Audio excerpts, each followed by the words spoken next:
Israel's military has published the findings of examinations into 5 deadly incidents during the war in Gaza. One of those findings has greatly upset Australia's government. In a moment, we'll get the views from both Canberra and Jerusalem, as well as from a group that'll explain how the IDF investigates itself. So stick around. But essentially, Australia is angry because Israel says it won't pursue a criminal investigation into the killing of aid workers.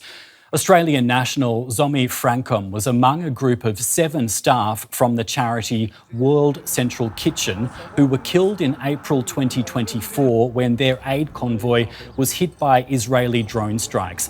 The vehicles, which had the group's logo on their roofs visible from the air, were left incinerated and mangled.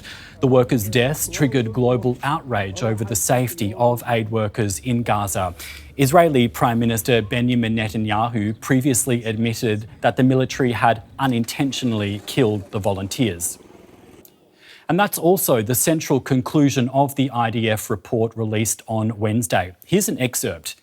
Following review of all findings of the factual assessment, it was determined that, notwithstanding serious failures in the process that led to the assessment that Hamas operatives were travelling in the vehicles, the decisions of the commanders did not raise reasonable suspicion of criminal misconduct. This conclusion was reached in view of the sequence of suspicious indicators and the totality of the operational circumstances. World Central Kitchen, which is a US-based charity, has described that decision as inconsistent with the full truth and deeply offensive, demanding an independent commission to investigate. Australia's Foreign Minister Penny Wong says she's outraged and has summoned Israel's ambassador. Australia is outraged by the Israeli government's decision to not pursue any criminal proceedings against those responsible for killing Zomi Frankcom and her World Central Kitchen colleagues. And we do not have confidence in the IDF's Military Advocate General's process, given the many unanswered questions. Well, Israel's ambassador to Australia says his country is deeply sorry, but cannot apologise due to the legal implications of doing so. I said again, we express deep sorrow and grief with the family. I don't want to go into apologise, has all kinds of legal ramifications. As the court has decided that there's no criminal liability, I cannot accept liability on the behalf of the State of Israel for the family. But I can express deep sorrow and grief, and we see it as a tragedy.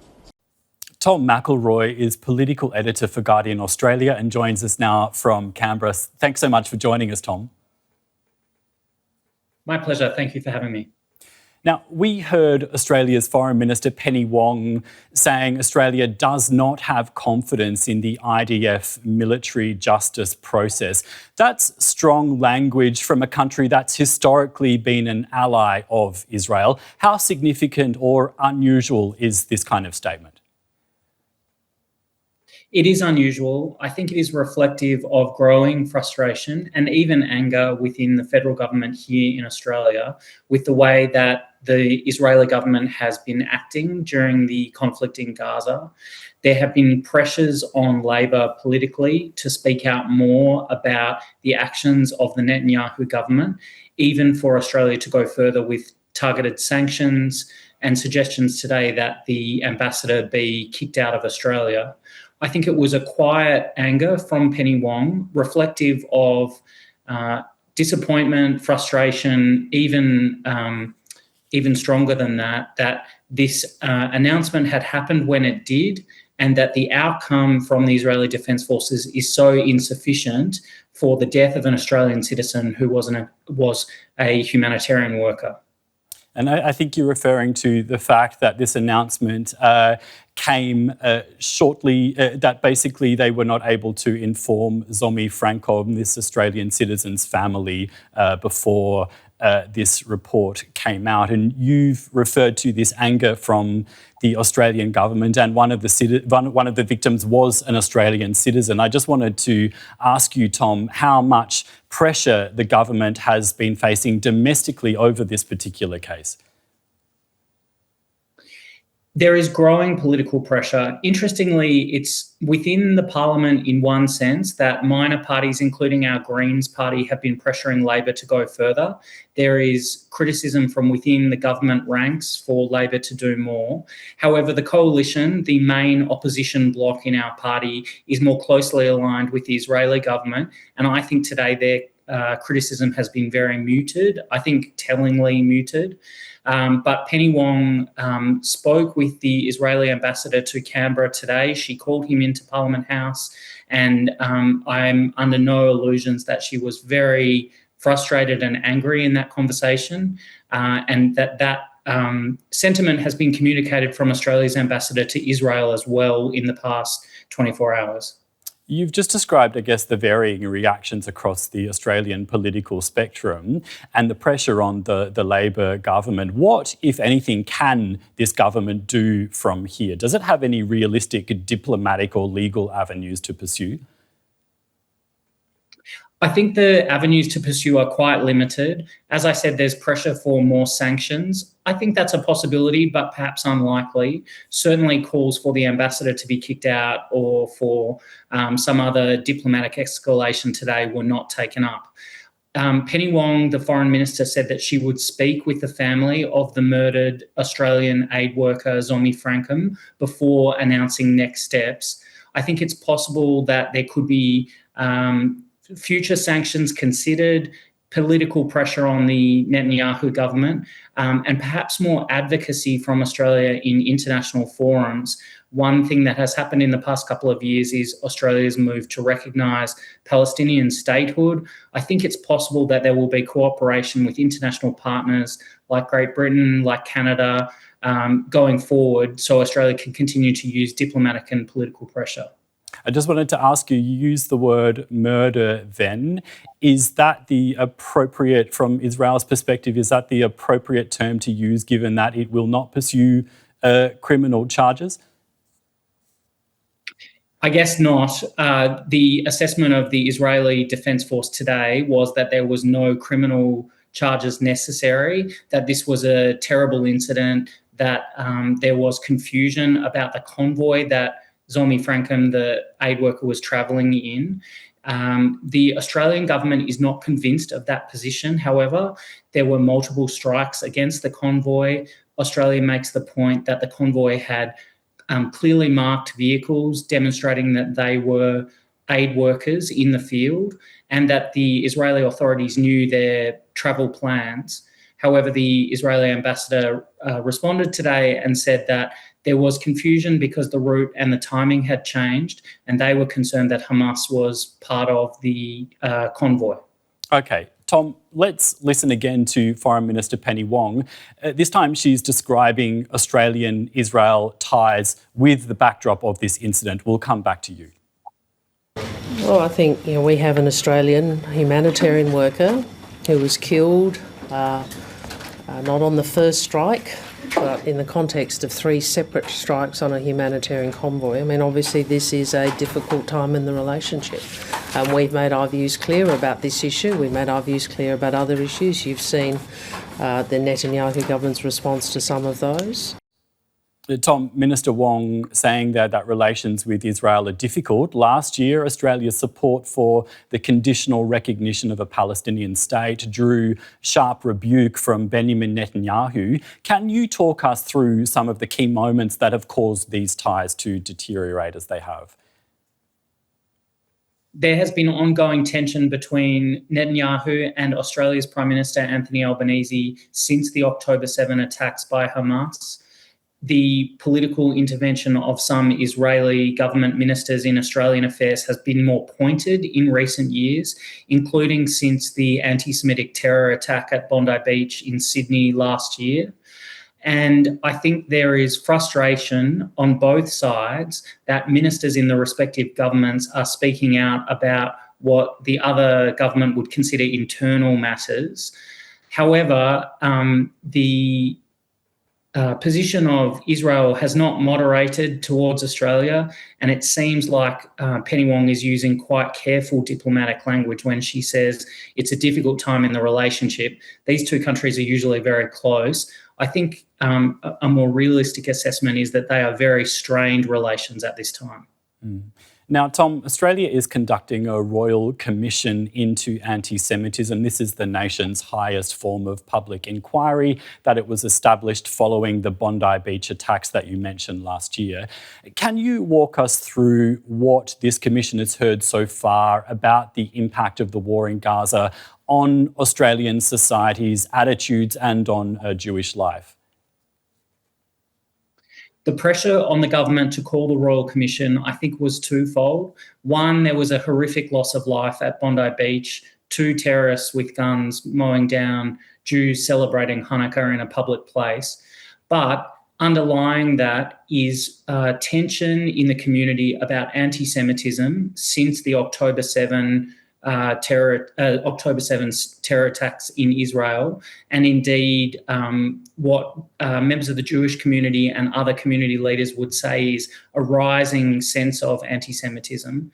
So public institutions, high-profile individuals, government departments have been called on to explain how this situation has become so difficult, how anti-Semitism is manifesting itself in Australian society, and what governments and other institutions, especially universities and creative organisations, should do to limit anti-Semitism and promote stronger social cohesion.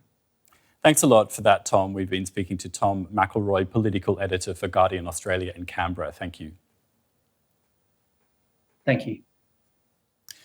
Nadav Weiman is Executive Director of Breaking the Silence, an Israeli NGO that collects testimonies from Israeli soldiers who've served in the occupied Palestinian territories. He's a former soldier himself. Nadav, it's great to see you. Hi, thank you for having me. Now, Israel says it's not going to further investigate the killings of these aid workers in 2024 because it believes there's no criminal liability. Can you explain how it would have come to this decision? Now, first of all, I've got to say that the 5 investigation that the IDF checked was only an incident that we had international citizens that were killed, or a very high media coverage incidents. I wish, as an Israeli, first and foremost, that the IDF, my army, would investigate everything, right? Every wrongdoing that happened during the war in Gaza, but that's not the case. Now, I've got to say that in this case, the attack of the aid workers, were talking about a strike from the air, from a drone firing a missile. So it's a very interesting incident because, as we know, after collecting testimonies from more than 200 soldiers that fought in Gaza, that a lot of those killings happened with drones. So it looks like what the state of Israel is trying to do over here is to shut this thing up. So no investigation would happen on drones ever, because basically they said it's war, mistakes happen, and that's it. Israel eventually struck this convoy, as I understand, a number of times, despite the logos of the World Central Kitchen charity being visible from the air. It says it believed at the time that Hamas operatives were travelling in the vehicles. You've been a soldier, as I say, with the IDF as well. Can you help us understand why troops would have thought that Hamas operatives were in these vehicles? So, first of all, I don't know all of the cases of the investigation, but I can tell you that the state of Israel, the IDF spokesperson said because somebody with a weapon was seen by a drone entering the convoy, and that incriminates the entire convoy. Now, that's something very important to understand. From soldiers that fought in Gaza after October 7th, they taught us that the rules of engagement is every man military age shoot to kill. Right? Every man, military age, shoot to kill. So the fact that you have somebody that you identify the weapon on, that's it, give you the legitimization to shoot. Now, My question is, if the IDF drones that are supposed to be very high-tech with cameras and everything cannot identify what is said very visible on the rooftop of the car and in front of the car and in the back of the car, a world central kitchen, that's one question. And the other question is, we need to ask ourselves, who gives commands for targeted killing without trial like that in a conflict in Gaza or elsewhere? It is a low-ranking officer inside what we call in the IDF an attack cell, an operation room that authorized those strikes. This is something that I think that we have to question inside Israel before investigation outside in the world, because it's a lethal attack ordered by a very low-ranking officer. Just to be clear, are you saying that the use of drones is partly has led to this conclusion from the IDF that we have heard yesterday? That's what the IDF spokesperson said, because it was identified that an armed individual got inside the cars. That's it. That's enough. Now let me tell you something about guilt by affiliation, right? We know from testimonies that when somebody that we suspect to be a member of Hamas or Jihadic Islam enters a building in Gaza, that building is criminalized as well. And if that individual speaks with someone and then that someone just walks away, maybe he's incriminated as well. And that's guilt by affiliation. And this is the thing. The state of Israel should investigate not things that are outside of the norm. We need to check the norm. The problem is the protocol. How we fire, how we authorize fire, what is the rules of engagement, what is the fire policy. But the investigation is not about that. The investigation is about a case, an incident that the entire international community was on it because it was international aid workers. This kind of, I guess you've partly answered this, but I'm interested if we could talk about this a little bit more. To what extent does Israel's justice system systematically pursue alleged violations by its troops? Listen, from the beginning of this war, as far as we know, not one investigation was opened against a soldier, right? And the thing is that what we believe in Breaking the Silence is that we don't need to investigate the soldiers. We need to investigate the war cabinet. We need to investigate the defense minister. We need to investigate our government, because who's giving the IDF the rules of engagement? Who's authorizing the war plans? Our government. Throwing it away on the soldier, the low-ranking officer, or the soldier that pressed the button is just avoiding responsibility, like our government is doing, right? And the thing is that if we really want to investigate, we need to investigate up, not down, right? Not who executed, like who gave the order to do so, and who said it's okay. And you cannot do that in Israeli eyes, because it means that you need to investigate this entire war. Because from day one, this entire war works like this. You know, from testimonies that we got in Breaking the Silence, collateral damage 20, meaning killing 20 innocent people with the target you want to kill, with the individual you want to kill, was legitimate almost throughout the entire war. Again, collateral damage 20. Right? In a normal days, you have to kill the individual, right? Collateral damage 0. But because October 7th, because Hamas atrocities, because kidnapping Israelis, because we have the most extreme right-wing government that we ever had, because changes in the IDF, yes, everything. But the fact on the ground is that the level of innocent people that were willing to kill with our targets is off the roof. How much appetite is there among the Israeli public for these demands that you have just outlined to me? It's a good question. First and foremost, for people to have those demands, they need to understand what is going on. Now, over here in Deutsche Welle, we're talking about what is happening in Gaza. In the majority of news outlets in Israel, there won't be a conversation about Gaza. There would be a conversation about Gaza when a soldier would get killed, or a civilian working for the IDF building fences, or I don't know what, or demolishing homes in Gaza will be killed. The day-to-day routine of this war, the day-to-day routine of the now new occupation of Gaza with the yellow line and the military operations over there and all of that is something that is not even talked about in the Israeli society. And even in the political sphere, right? We have elections soon. Who is talking about Gaza and what's going on over there? So if you want people to care, you need people to know, right? And that's why we're systematically publishing testimonies in Breaking the Silence of soldiers that fought in Gaza, so people will understand what's going on over there. You have to understand that the average German citizen saw on his television 20 times more, 200 times more than the average Israeli what's happened in Gaza. The destruction by Palestinian voices, family that were killed, all of that, Israelis almost don't see it. And that's how you suffocate every public debate. Thanks a lot for that, Nadav. That was Nadav Weiman, Executive Director of Breaking the Silence. Thank you. Thank you very much. And let's speak now to Tania Krämer, DW's correspondent in Jerusalem. Tania, we've heard this strong criticism from the Australian side amid these really tricky bilateral relations. What's the response from Israel's government been? Well, so far there's not so much of a response to this, and we heard from the Australian Foreign Minister. She said that this decision by the IDF and this is actually to dismiss a criminal investigation in the case of the killing of these 8 workers falls short of the accountability that her government expects, and that there are many questions that remain open. Now, we also heard from the Israeli ambassador, who was actually summoned by the Australian Foreign Minister, and he actually defended the IDF's decision, saying there was no criminal intention and therefore no need for criminal responsibility. And I think you have to really look into that report. There were these 5 cases. Only 2 of them will now be handed over to the military police for further investigations. And in this report, it had been said that basically the IDF said that the presence of an armed guard with a convoy had not been flagged previously before the convoy set off. And that is a bit in contrast what we had heard before, because the IDF had claimed at that time that there is Hamas presence in the area.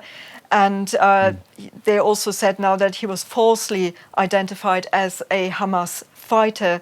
It also claimed that the convoy had deviated from the route that had been coordinated with the military. And of course, now the Australian Foreign Minister had said that all this occurred in a humanitarian zone. There was coordination. And also they said that so far no evidence had been handed over. So basically, this is also, we have to say, not the only case of those 5 cases that was dismissed. It also pertains to the killing of 4 employees by Doctors Without Borders who were killed in 2 separate attacks in 2023 and 2024. Now, Tania, Zomi Frankcom from Australia wasn't the only victim in these strikes on the aid convoy. Could you tell us who were the other aid workers killed and how their governments have responded to these findings?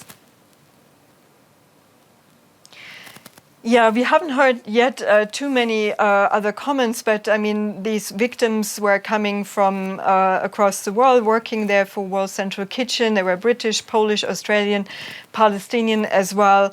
It also included a dual US-Canadian citizen.